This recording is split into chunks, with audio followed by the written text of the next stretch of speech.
Hello everybody. First of all, thank you so much for watching. My name is Tanvi Malhara. मैं एक farmer radio jockey रह चुकी हूँ. I am miss multinational India और मैं बहुत जल्द इंडिया को रिप्रेजेंट करूँगी एट मिस मल्टीनेशनल, जो कि वियतनाम में होगा. और हाल ही में मैंने एक सीरियल की है जिसमें मेरा लीड रोल था. द सीरियल वॉज कॉल्ड मुस्कुराने की वजह तुम हो, जो कलर्स के प्राइम टाइम पर आती थी 8:30 बजे रात को.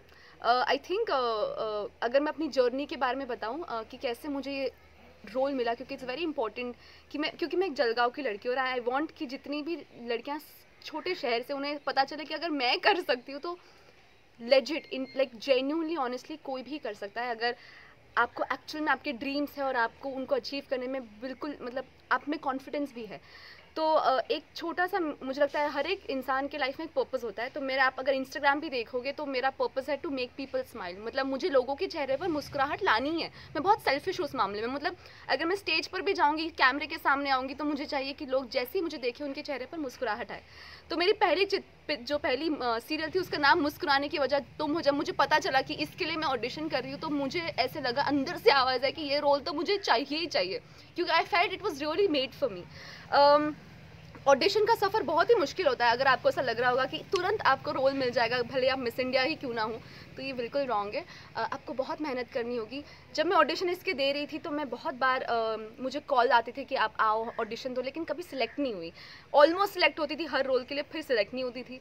तो इस रोल के लिए ऐसा हुआ कि मुझे कॉल आया प्रोडक्शन हाउस से कि आप मुंबई आके ऑडिशन दीजिए, क्योंकि हमें चाहिए कि आप हमारे सामने आप ऑडिशन देंगे तो बेटर दिखेंगे, लगेगा हमें. तो प्रोडक्शन हाउस को मैं थैंकफुली बहुत अच्छी लगती थी. आई थिंक उनको लगता था जो कथा है कैरेक्टर उससे मेरा लुक बहुत मैच होता है, तो उनकी वजह से मैंने ऑडिशन दिया. चैनल को मैं इतनी पसंद नहीं आ रही थी पहले, क्योंकि उनके दिमाग में कोई और विजन था मेन लीड को लेकर, लेकिन प्रोडक्शन हाउस को लगता था कि शायद मैं पुल ऑफ कर पाऊंगी. उसी समय ऐसा था कि मेरा इंस्टाग्राम बहुत वायरल हो रहा था, अभी भी हो रहा है thankfully. Thank you so much for watching मी. क्योंकि लोगों को मेरा चेहरा और एक्सप्रेशंस पसंद आते थे, उनको लगता था बहुत क्यूट एक्सप्रेशन देती है तन्वी, तो उसकी वजह से प्रोडक्शन हाउस को लगा कि she will be able to do what she is able to do on Instagram. तो 5-6 बार ऑडिशन हुआ. पहले नॉर्मल ऑडिशन हुआ, फिर मॉक शूट हुआ, फिर एक्टर्स के साथ ऑडिशन हुआ, फिर लुक टेस्ट हुआ. बहुत सारे 1 महीने का प्रोसेस था मेरा ये पूरा.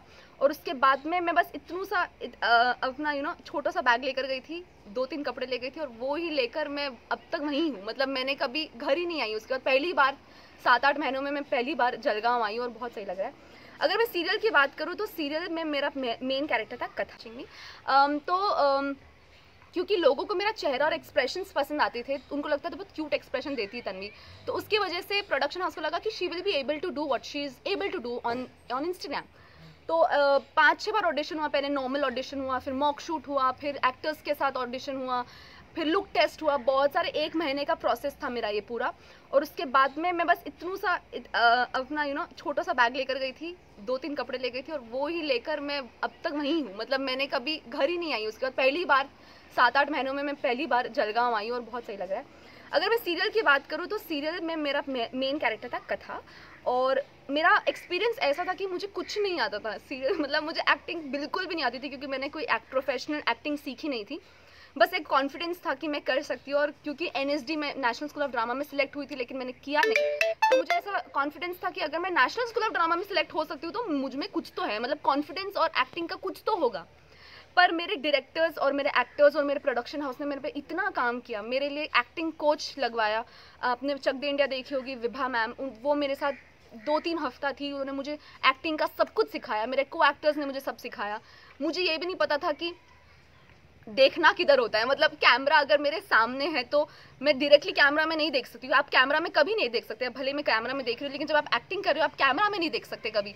और बहुत बार होता था कि मैं कैमरा में देख लेती थी. तो इतनी छोटी छोटी चीज़ें सब मैंने वहाँ सीखी. अब 6 महीने वो सीरियल सीखने के होने के बाद मुझे बहुत अच्छा लग रहा है, क्योंकि I am very glad that it got over also. क्योंकि अब मैं यंग हूँ और मेरे को और चीज़ें एक्सप्लोर करनी है, मुझे खुद को बेटर करना है. और अब जो समय मुझे मिला है before I get my next project, I am gonna work on my self. मुझे बहुत अच्छी एक्ट्रेस बनना है. मतलब मैं चाहती हूँ कि मैं जलगांव का नाम इतना रोशन करूँ और सारी स्मॉल टाउन गर्ल्स को ये इंस्पिरेशन मिले कि अगर तन्वी मल्हारा कर सकती तो लेजिट कोई भी कर सकता है. अगर आप में सपने हैं, कॉन्फिडेंस है और आप परसिवियर करते हो, मतलब आप कभी हार नहीं मानते, तो I think you can get what ever you want in your life. अब जो मेरा नेक्स्ट प्लान है वो यही है कि मैं खुद पे काम करूँगी और मेरी मूवी भी शूट होने वाली है इन दिसंबर, जो कि इंडिया में ही शूट होगी और वो OTT प्लेटफॉर्म्स पर आएगी। तो I am very excited for that film. But मेरी जलगांव वालों से और सारे हमारे खानदेश वालों से ये विनती है कि जब भी मेरी कोई भी अगर आती है पिक्चर या सीरियल तो प्लीज़ देखें, क्योंकि आपकी लड़की बहुत बहुत बहुत मेहनत कर रही है। और लड़की मतलब जो लीड वाली का रोल मतलब काम होता है वो हर रोज़ 20 घंटे 25 घंटे, मैंने एक बार तो मैं 72 आवर्स काम किया। मतलब we work tirelessly just to make you all smile, just to entertain all of you all. तो support कीजिए and I am sure I will entertain you till the moment I am on this planet. That's it.